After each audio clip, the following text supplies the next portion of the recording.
तो आज हम देखते हैं क्वेश्चन बैंक का सबक नंबर 5। सबक नंबर 5 में पहला सवाल है, फिल इन द ब्लैंक्स करना है। हवा में मौजूद भाप की जिस तबैयाती मिकदार में पैमाइश की जाती है उसे डैश कहते हैं। तो उसे क्या कहते हैं? उसे मुतलिक रुतूबत कहते हैं। पानी का दर्जा हरारत डैश की बनिस्बत कम होने पर इसके हजम में इजाफा होता है। तो 4 डिग्री सेंटीग्रेड से कम होने पर इसके हजम में इजाफा होता है। हवा में मौजूद आबी बुखारात की मिकदार को भी क्या कहते हैं? मुतलिक रुतूबत कहते हैं। फिर जब डैश हरारत खारिज होती है, जब पानी भाप में तब्दील होता है। 1 किलोग्राम कमियत के पानी के दर्जे हरारत को 14.5 डिग्री सेंटीग्रेड से 15.5 डिग्री सेंटीग्रेड तक ले जाने के लिए डैश हरारत दरकार होती है। तो 4180 जूल हरारत दरकार होती है। बर्फ़ की हरारत मख्फी डैश है 80 कैलोरी पर ग्राम। इसके बाद में है सवाल नंबर 1 का बी। जेल में सवालों के जवाब लिखिए, हर एक के लिए 1 मार्क्स। पहला सवाल है, मुतफरिक जूस अलग कीजिए। तो यहाँ पर जूल और कैलोरी न्यूटन जो है वो इसमें से अलग है। फिर तपिश, दर्ज हरारत, एसाले हरारत, एहमाल हरारत और अशाए हरारत। तो यहाँ पर तपिश जो है वो अलग हो जाएगा। इसके बाद में है पिघलने की हरारत मख्फी ग्राम पर कैलोरी इकाई में ज़ाहिर किया जाता है। तो ये जो है वो गलत है, इसको उल्टा कर दिया गया है, कैलोरी पर ग्राम होता तो ये सही होता। ठीक है। नुक्ते शबनम पर इजाफी रुतूबत 100% होती है, सही। इजाफी रुतूबत की कोई इकाई नहीं होती, ये बयान भी जो है वो सही है। इसके बाद पहली जोड़ी को देखते हुए दूसरी जोड़ी लिखिए। यहाँ पे इसकी इकाई लिखी गई है एसआई निज़ाम में हरारत खुसूसी इस्तेदाद की। सीजीएस निज़ाम में इसकी इकाई लिखना है तो कैलोरी पर ग्राम डिग्री सेल्सियस। इसके बाद में जोड़ियाँ लगाइए। हरारत खुसूसी की इस्तेदाद जो है वो इसकी इकाई है ये। इसके बाद में हरारत मख्फी की इकाई है जूल पर किलोग्राम।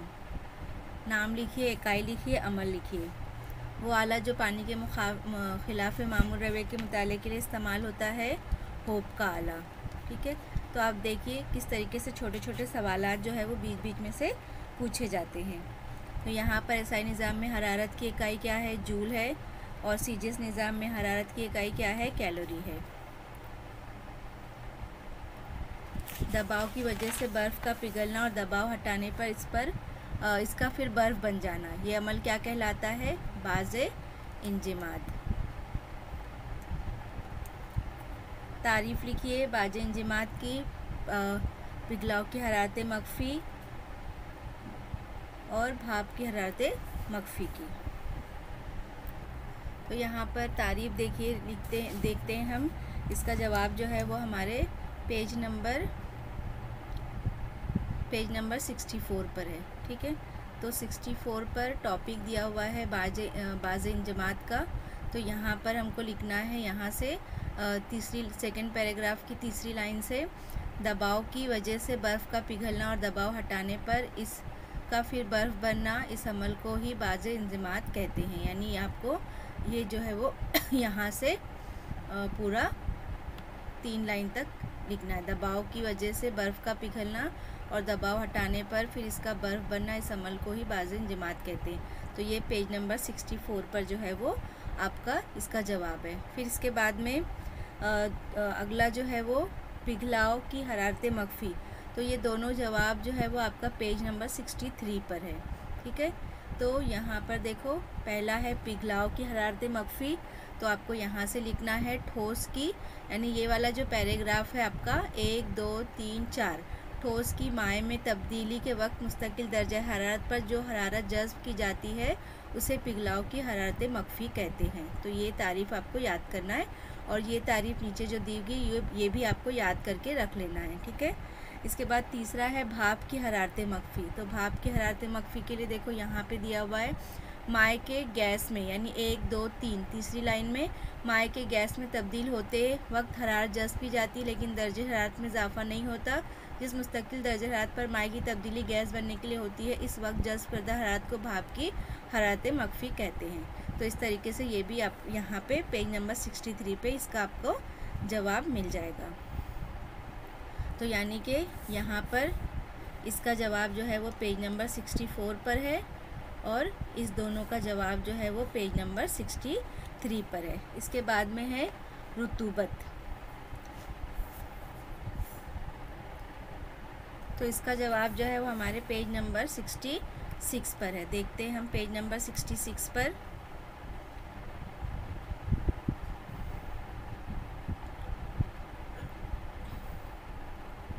तो देखो यहाँ नुक्ते शबनम और रुतूबत का जो टॉपिक दिया हुआ है, पानी की मौजूदगी की वजह से हवा में पैदा होने वाली खनकी या नमी को हम रुतूबत कहते हैं। तो ये आपका इसका जवाब हो गया। ठीक है,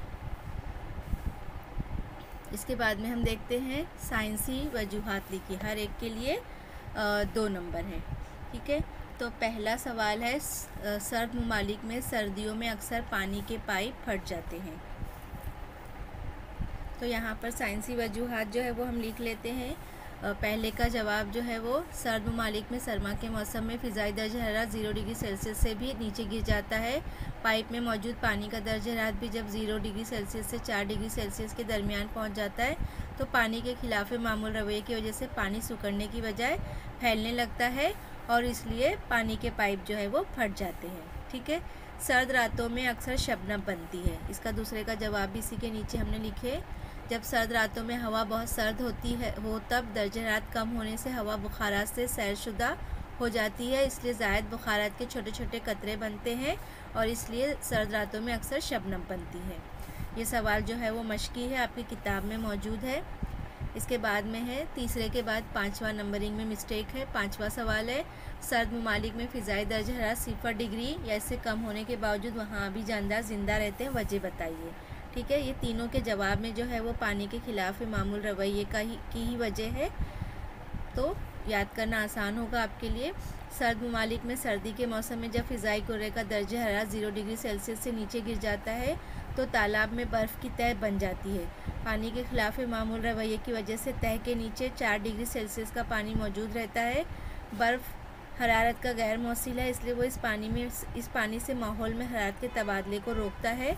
और जो उसमें इसके बाद में जो सवाल है उसको लिख देंगे, इसलिए वहाँ पर आबी जानदार जो है वो ज़िंदा रहते हैं। ठीक है, फिर इसके बाद हम देखते हैं 6ठा सवाल। फ्रीज़र सर्द खानों में रखी हुई पानी से लबालब भरी हुई बोतल टूट जाती है। यहाँ पर भी पानी के खिलाफ मामूल रवैये की वजह है।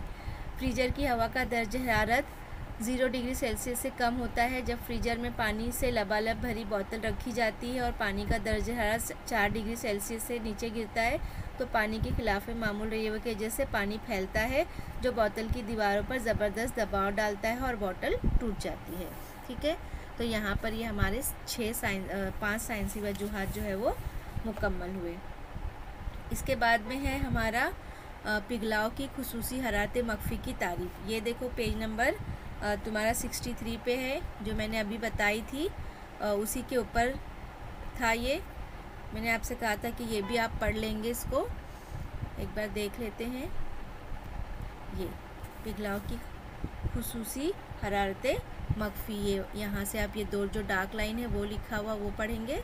ठीक है, तो पेज नंबर 63 पर आपको इसका जवाब मिल जाएगा। फिर हरारत के तबादले का कानून उसूल लिखिए। अब यहाँ पर इसका जवाब जो है वो आपके इसी के अंदर मौजूद है। इसमें जो पैसेज दिया हुआ है उसमें ही मौजूद है।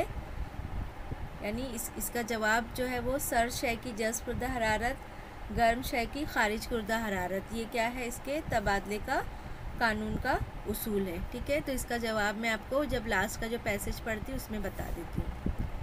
इसके बाद में है फ़र्क बयान कीजिए मतलिक रुतूबत और इजाफी रुतूबत। ये आपका पेज नंबर 66 पे है। आपको एक तारीफ़ लिखनी है उसकी। देखते हैं हम इसको।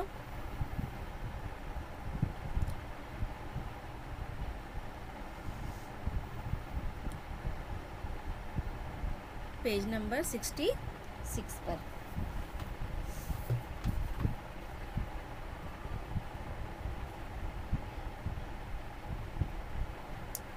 तो यहाँ पर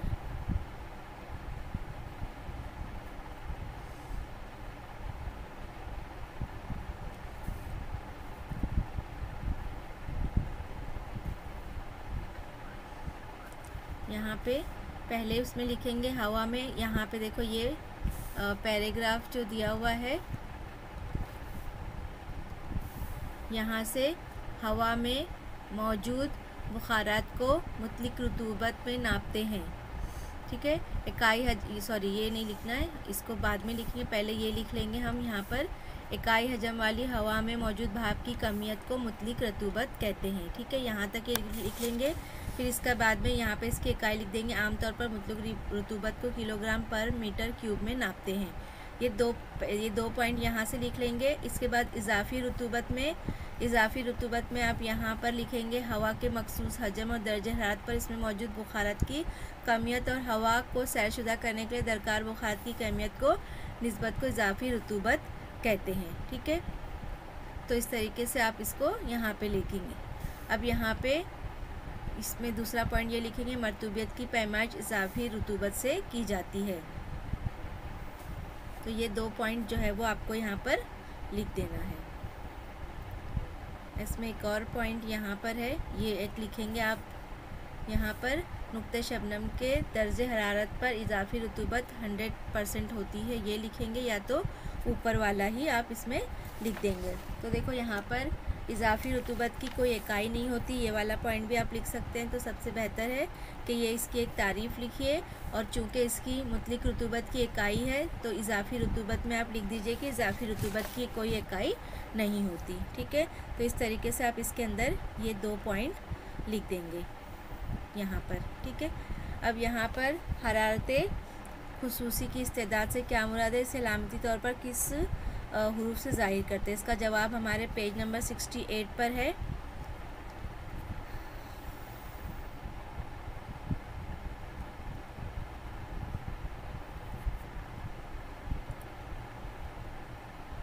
हरारत खुसूसी की इस्तेदाद वाला टॉपिक है, ये दिखेंगे यहाँ पे देखो लिखा हुआ है क्या मुराद है। तो इकाई कमियत की शय का दर्ज हरारत 1 डिग्री सेल्सियस से बढ़ाने के लिए दरकार हरारत इस शय की हरारत खुसूसी की इस्तेदाद है। अब बाद में क्या कहा गया कि इसको किस हुरूफ से ज़ाहिर करते हैं, तो इस्तेदाद को हुरूफ सी से ज़ाहिर करते हैं। सिर्फ हमको इतना ही पूछा गया था तो हम इतना ही लिखेंगे। ठीक है, तो ये आपका जो है वो पेज नंबर 68 पे आपको इसका जवाब मिल जाएगा।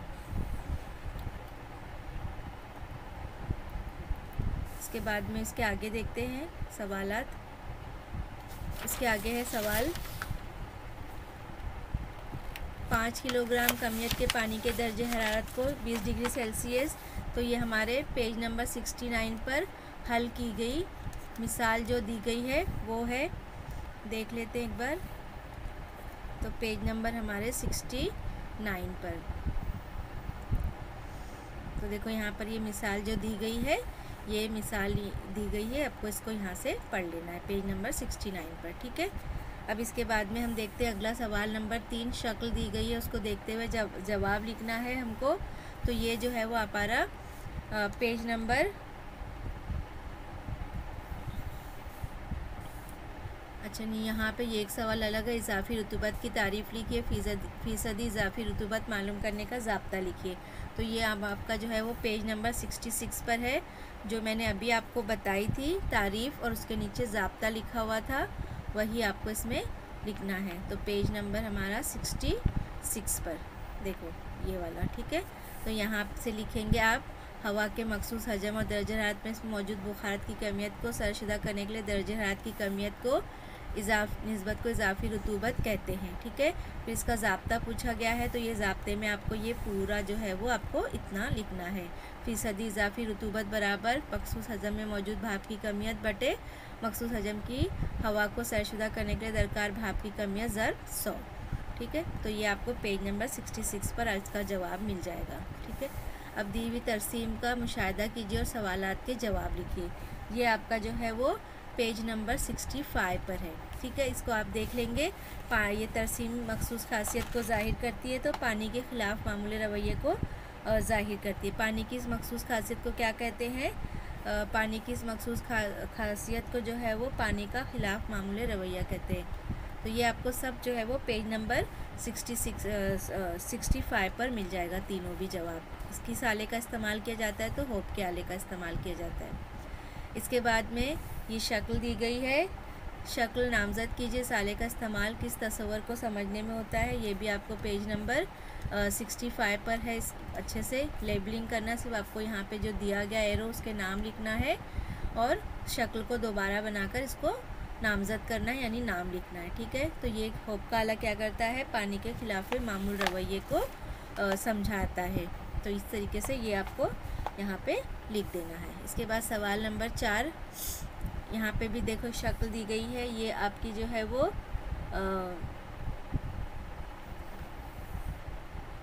पेज नंबर इसका दिया हुआ है, ये रहा। ठीक है, तो ये हमारा जो है वो पेज नंबर 68 पर है, तो इसको भी आप पढ़ लेंगे। यहाँ पे आपको इसका पेज नंबर 68 पर आपको सबका जवाब मिल जाएगा। कौन सा कुर्रा सबसे ज़्यादा धंसता है, तो लोहे का कुर्रा सबसे ज़्यादा जो धंसता है। तांबे का कुर्रा दोनों कुर्रे के दरमियान हद तक मोम में धंसता हुआ नज़र आता है। क्यों? क्योंकि तीनों कुर्रों की जज्ब करने की सलाहियत अलग अलग होती है। इसका जवाब लिखेंगे, तीनों कुर्रों की जज्ब करने की सलाहियत अलग अलग होती है, इसलिए एक बहुत ज़्यादा धंसता है, एक मीडियम में रहता है और एक ऊपर ही रहता है। सलाहियत अलग अलग होती है। ठीक है, अब देखो यहाँ पे इक्तिबास दिया गया। अभी मैंने जो एक सवाल आपको बताई थी कि यहाँ पे एक सवाल पूछा गया ना पीछे, हरारत की तब्दीली का कानून बताइए। आपका सवाल नंबर है सवाल नंबर 2 के बी का दूसरा सवाल। तो उसकी जगह पे आप ये हरारत, इस जो सर्द शय को जज़्ब-कुर्दा हरारत बराबर गर्म शय की जज़्ब-कुर्दा हरारत, इसे हरारत की तब्दीली का कानून कहते हैं। तो वहाँ पे आपको ये लिख देना है। अब यहाँ पे इसको ये fill in the blanks complete करना है, ऊपर जो दिया गया है। तो यहाँ पर वो दो गर्म और सर्द जिस्म को अक्सर निज़ाम के तहत एक दूसरे से मस करते हुए रखा जाए तो हरारत की क्या होगी, मुंतकली होगी, है ना। तो ये हमारा इसका पहले का जवाब है। ठीक है, गर्म शय का दर्जे हरारत कम, ये हमारा दूसरे का जवाब है। और सर्द शय का दर्जे हरारत, इसके बाद सर्द शय का दर्जे हरारत ज़्यादा होता है तीसरा। इसके दौरान गर्म शय से हरारत डैश होती है, खारिज होती है, यहाँ पे ये चौथे का जवाब। और सर्द शय से हरारत जज्ब होती है, तो ये हमारा पांचवे का जवाब। हरारती तवानाई की मुंतकली इस वक्त तक जारी रहती है जब तक दोनों अशया यकसा निज़ाम में हो। स्टीम अलग करने पर बैरूनी हरारत ना अंदर आए, ये छठे का जवाब। और अंदरूनी हरारत बाहर जाए, सातवें का जवाब। इस हालत में एक कुलिया हासिल होता है, नीचे दिया गया है। सर्द शय की जज़्ब-कुर्दा हरारत, गर्म शय की जज़्ब-कुर्दा हरारत, इसे हरारत की तब्दीली का कानून कहते हैं।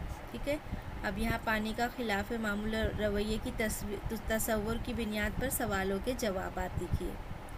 किस दर्जे हरारत पर पानी की कसाफत सबसे ज़्यादा होती है, तो 4 डिग्री सेल्सियस पर पानी की कसाफत सबसे ज़्यादा होती है। किस दर्जे हरारत पर पानी का हजम सबसे कम होता है, तो इसका भी जवाब है 4 डिग्री सेल्सियस। पानी का खिलाफ मामूल रवैया कौन से दर्जे हरारत के दरमियान नज़र आता है, 0 डिग्री सेल्सियस से लेकर 4 डिग्री सेल्सियस के दरमियान नज़र आता है।